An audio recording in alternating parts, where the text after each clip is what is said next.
Welcome to the bonus episode with Katie and Kate. How fun is that today? Kate Cornelius is here in the bonus episode. We're talking about the 6'2" human design generator. And she has 22 years of astrology experience. And we're just chatting a little bit about what does that look like for human design for her. Welcome. Hi, I am excited to be here. I really do love human design, and I love this new application of the way that energy is processed. And so I mean, having this background in astrology, it's like as soon as I found human design, I was like, this is fun. Like this is a fun next layer to add into the understanding you've already kind of uncovered. Yeah. You have some really interesting energetic channels as well. As a 6'2", your brand in the world is education. You are here to educate us on things. Occasionally I find 6'2s where I'm like, but can you just listen to my solutions before you educate me? As a 5'1" and a 6'2", we can change the world together. Yeah. Yeah, we are the left angles where we remember that we've done this before. It really does feel like that sometimes. And I can understand that frustration as a 5'1" too, like especially being on the roof where you're kind of like, okay, could you guys just pause for a second and listen? But like Yeah. for me, I'm like, could you please just pause for a second and give me a break? You know? Yeah, like my one line is here to get a really solid foundation for everyone. So let me just share some of that wisdom at 6 lines before you start educating me on it. It's occasionally how I can feel. And as I look at your chart, you've got the 1156 channel, the Aja to Throat, which is a seeker channel. You are just seeking. Yeah. There is no destination that you're trying to get to. You're just here to seek. What have you found in all your seeking? Yeah, okay. In all of my seeking, I really do find that I'm curious about everything, right? I love people. I love reading between the lines. I like or opportunities to be bossy. I love this curiosity that comes with life where it's like there's something more to tap into. There's another truth that we can go and get to. And I've always thought that I'm only in search of, I'm like, I want that bottom line. Like, I want the answer of what makes somebody or an overall experience, as an example, what it is. What is the truth of that? And it never really mattered to me what the truth was. Like, I just wanted to know. Do you think you'll ever find that truth? I think I find it in a lot of different variations. I don't believe that it is like a one overall truth. I think that it's a bunch of nuanced little, I don't know, I kind of like to think of it like one of those kaleidoscope crystals that you hang in your window. And every time that that light refracts through, it's like, okay, well, it's true that over here, that part of the rainbow is red and this part of the rainbow is purple, right? And together they are all of this thing. And I like uncovering the details of, what makes it all the total experience. Yeah, this channel, when it's aligned, you're a truth seeker and you teach from your own experience, which is what you're going to hear on our main episode. So to make sure you check that out, it's a really good one. And these stories that you get to share and experiences are really a way for us to kind of evaluate for ourselves. And where I can see this channel for people get stuck that have it is that they think they're going to find this truth that will reveal something that's right. Like, as you mentioned, that kaleidoscope, there's lots of truth. My favorite truth to disrupt is the truth that you're stuck. Sometimes this channel can get stuck in feeling like it has to keep turning it over and turning it over. It's just fascinated with seeking, not so much the finding.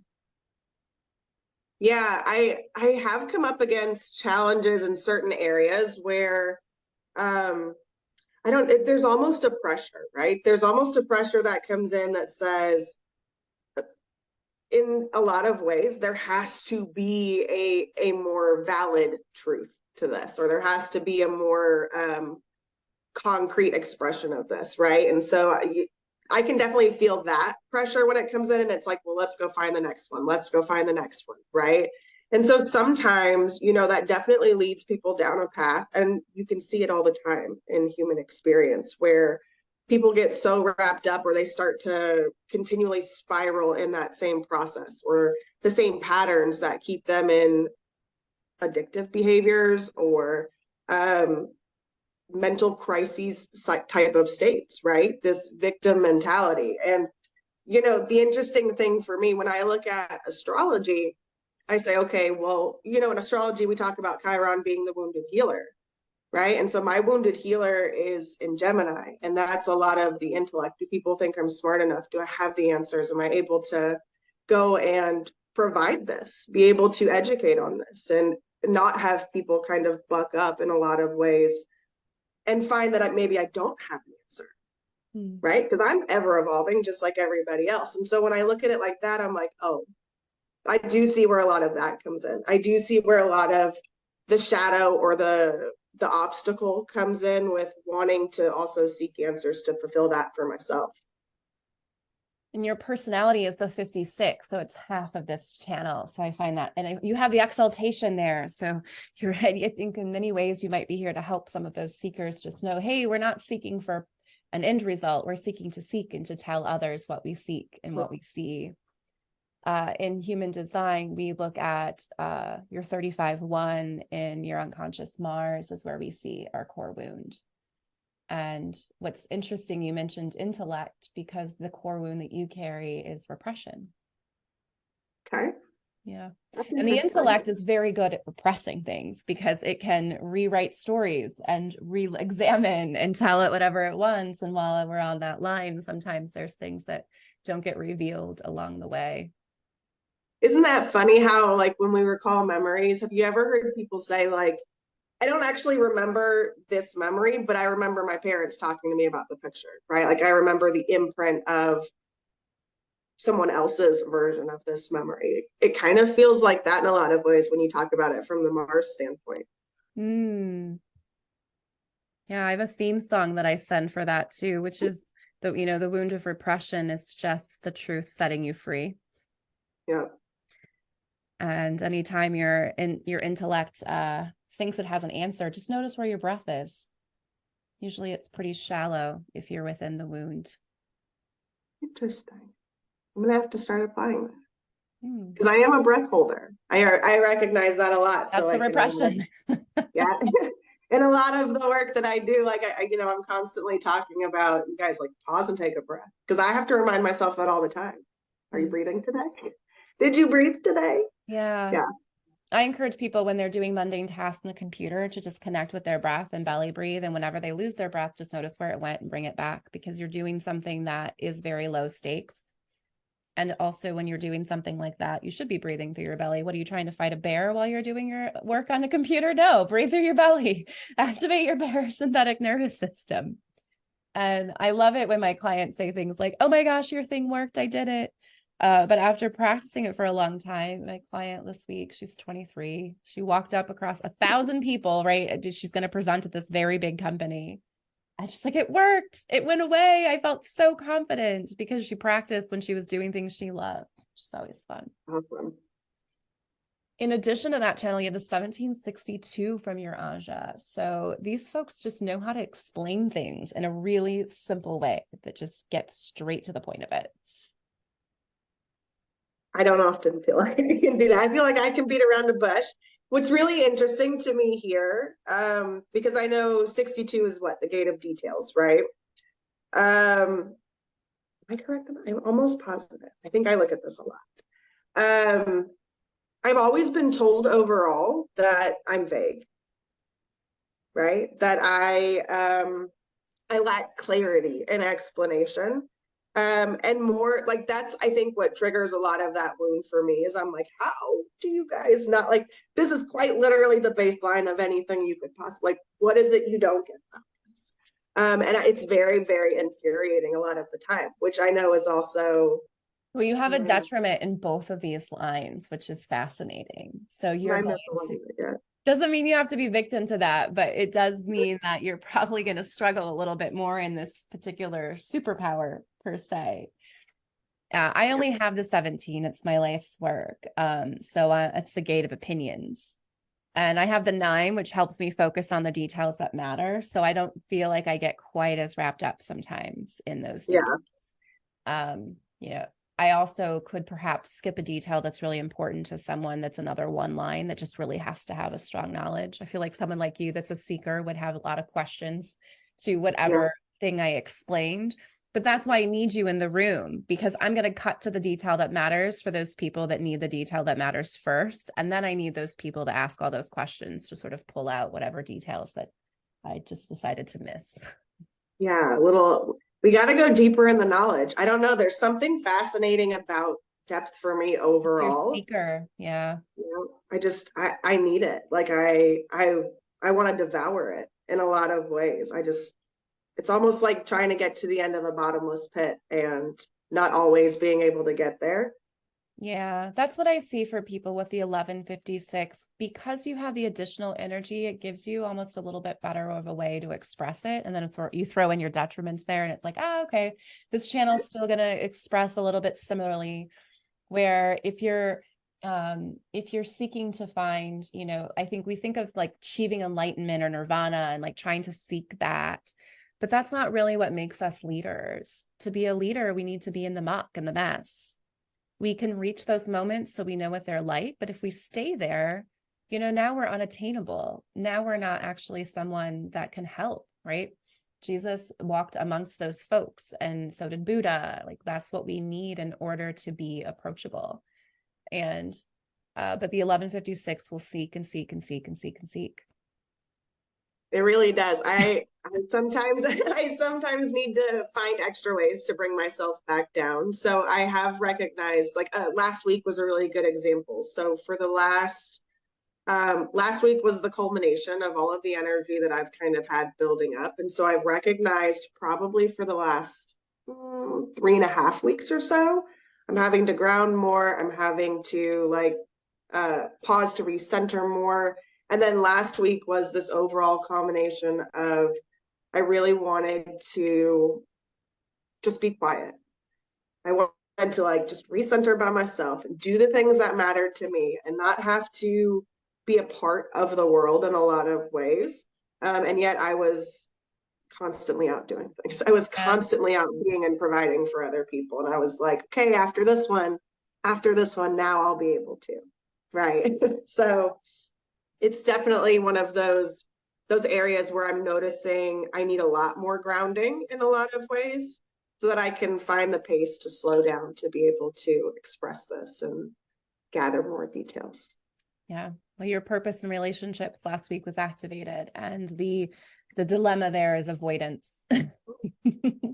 Makes sense why you were trying to avoid the humans perhaps that week. The dilemma is not to do or not to do. Like, sometimes it's good to do, sometimes it's not good to do. So it was really activated for you because you have this conscious and unconscious. Truth and transformation was available to you last week as well. Did receive a lot. One of the practices that we do in astrology, I try to remind clients all the time, like when we're doing eclipse season, which is what we just got through, right? It's really important to kind of keep track of not just the energy that's around, but like people who come into your world and thoughts that are triggered or revelations that you've had, right? Because when we're planting seeds and then we're revealing and exposing the growth that we've had along that entire journey, you're not going to remember all of it anyway.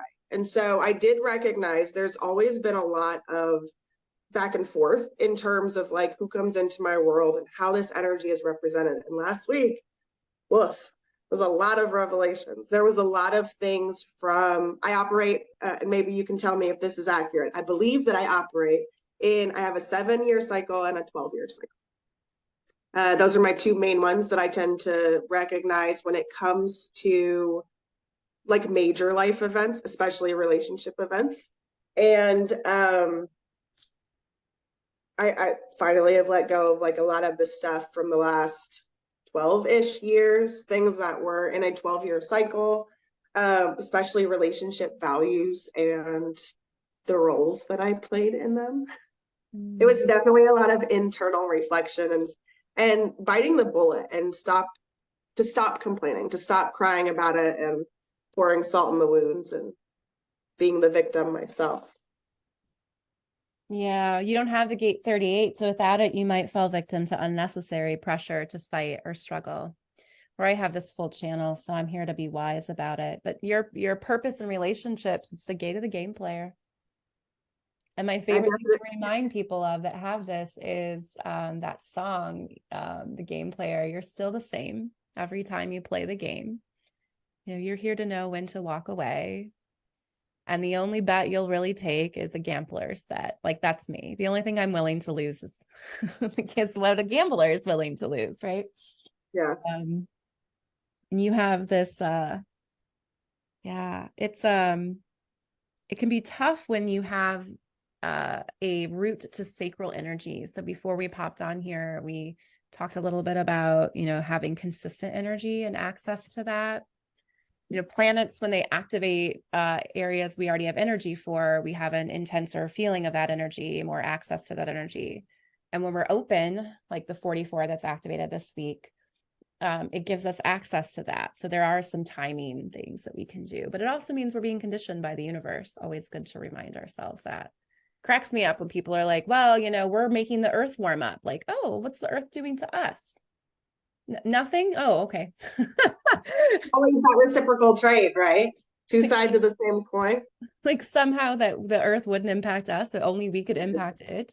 It sounds like a human thought process. But your channel 360 is a pulse. So your energy is either available or it's not available. I feel like that's kind of a sucker punch when it comes to being a generator, right? When you say, hey, you're this energy that is consistent that people draw on, right? This sucker punch that's like, gotcha, only when we say you can. So the biggest fear that you just exposed for the generator is the fear that it won't be invited to use its energy. Yeah, guys, I just want to be a part of the party. Yeah. And so how I have the 952. And so what I've done with that is it's a reminder that you have consistent willpower. I imagine this is a hard one for you. 70% of, you know, so I'll just go to the dog park. I'll go for a walk. Like I'll do things that give me clarity. I call it going to the mountain. Like my brain needs to be still in order to reveal whatever it is that I need to see. And so this, like for you, the magic happens in the gap. Mutation takes place suddenly in the spaces between the pulse.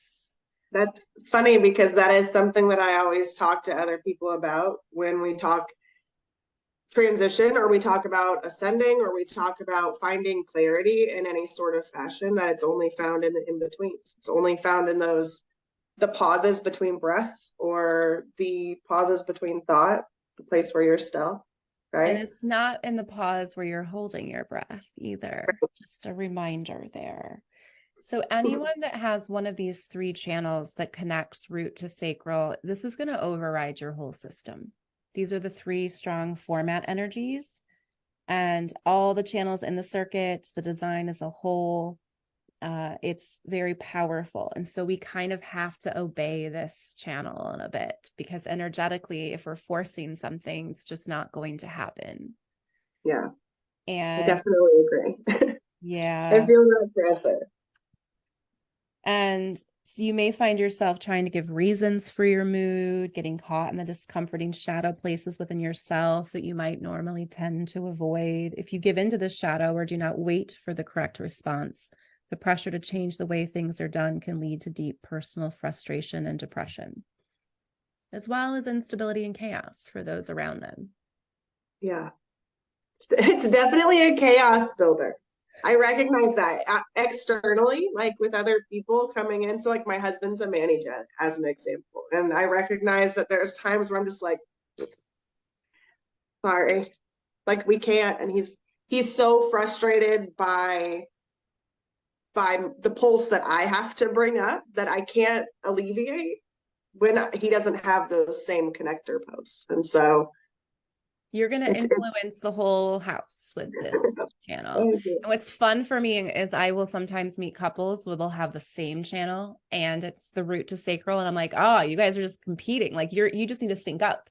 And then But it's a melancholy process. Like it can be very moody, avoiding and trying to reason. One of the mistakes I see with people that have the 1156 is that they are just trying to explain how they got to be who they are, and they need to have the perfect reason. And if they have the perfect reason and they fully understand it, then everything will fall into place. So like a purpose seeking. Yeah. Okay. You're not here to seek to find something that revolutionizes your life. You're here to seek to tell people about what you sought, right? The journey is the whole idea, right? Lord of the Rings, like would have been a very short movie if we were just going to seek the place that we put the thing in. But there were a lot of side quests along the way. There were a lot of things to take a look at. Like that is a true seeker knows that the goal is not to find. Once you find, it's over. Yeah. I don't know that I look at it in terms of purpose. I like to think about it. So, I mean, with 56 being my sun sign, I mean, I like to think about it in terms of, yes, I am very much concerned with my own journey and my own story. I don't need other people to want to follow along. I do want to express, even if it's just for me. So, like people, I would assume that's what people think when they write autobiographies, right? It's kind of that same expression. I want to be able to keep note and tally of my own experiences so that more or less for me, I can have these scales of justice basically come in and be like, yeah, that was truth for you. That was a great experience. At the end of the day, It's the yeah, storyteller. yeah, Yeah. Yeah. I So want it's kind of like chronologically listing my life a lot of times, like being an architect of the archives. I love that. Architect of Yeah. the archives. You get And I into love that same aspect in other people. Like I think that's what I enjoy when I talk to others and learn about their experience is I like that journey as well for them. And there's a lot of times that I have conversations and sometimes I'm disappointed that people don't realize their own story or they don't realize their own expression throughout that. And I'm like, man, look at all this really cool stuff that like so many different things that we could put in this book that is of you, right? That is your desire or your passion or just the adventures that you've had, you know? Yeah. You have the power to teach people through stories. I love the architect of the archives. Very cool. And it's, you can inspire people with these stories. That's the hard part, and you have the exaltation here. So, but the hard part for the 56 sometimes is either you're not recognized when you're telling the story, you can bore people or push them away, or you may end up stuck in a victim story and withhold your voice or be articulate, which you'll hear a little bit about all of her stories on our main episode. And you have the 1858. So, man, you have this integrity and perfection that you are driven to seek. I definitely do. Wow. Integrity, yeah. I think, is huge for me.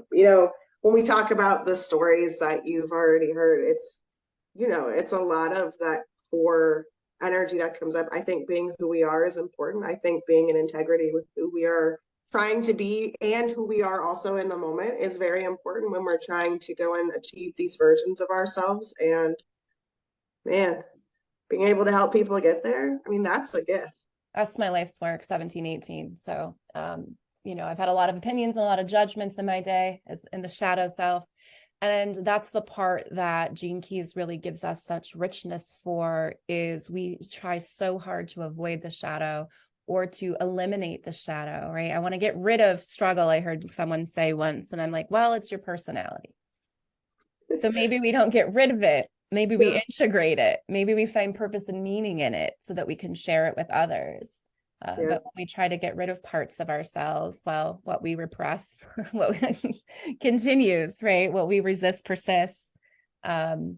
And this has been my life's work, seeking that, just like you have the 56 and the 60, that is your life's work. And I always find it so interesting to see, your life's work is in your throat and in your root. And so the storytelling that you have to share, and then the timing that has to be there. And I see exactly why we met. I always look at, what drew these people to me? I know there was all the story that we can write, but I have the gate 15 hanging, and it's a magnet for people with 5. You have extreme rhythms that you are very fixated in, and I'm here to really just honor the extreme rhythms of myself so I can honor them in everyone else. The gate 15 is the gate of diversity, which is why all of my friends meet in the same room, they're like, who the hell are these people? And then they instantly fall in love. Because no, for me, they're just such different groups. They're like, I would never probably be friends with that person. I'm like, yeah, I know, but this is what I like about them, and this is what I like about this person. Like I'm here to really attract and bring that ebb and flow. I really like that, because I remember reading about gate 15 and being very disappointed that I did not have the energy so I'm like, how am I supposed to go and fill these networks? How am I supposed to go and diversify my opportunity to go and connect with all of these people? Because I very much have this image of myself where I'm like, I want to be this guy on the hill. I want to be renowned is actually what I put. Like, if I think about who I am, I'm like, I am regal AF. That's your 21. You are regal AF. The 21 is very regal. You have it twice. It's good to know you're really in tune with it, because it is, or no, you just have it. I love that. And the 6 too, like, you're supposed to be the wise sage that people show up to for advice. That's the 1156. We used to go to storytellers and sages to tell us about things. Jesus talked in parables, right? The whole idea was to teach people through stories. It was before we had the written word. The brain's wired for stories. It's actually not wired for writing. That's why we have something in reading. That's why it's hard. Yeah, I can understand that. And, there's a different connection point that comes in with being able to tell a story in a way that connects with other people, and being able to share a story in a way that connects with other people, where it really allows them to kind of open up and see themselves in the situation. You really miss that a lot with writing in general, versus being able to actually speak it, or like sit around the campfire, right? It's definitely something that I feel like we all should probably be connecting back to. I mean, just to have that solitude and the stability that comes from that. I mean, that's really being able to express yourself. That's really being able to be witnessed, which is what most of us desire, right? And to learn more about those witnessing and desires, head over to our main episode and catch up with Kate and hear all about her 22 years of experience in astrology, things she's overcome, bankruptcy, divorce, lots of really juicy stories. That's the great part about the 1156. They got a lot of stories to share.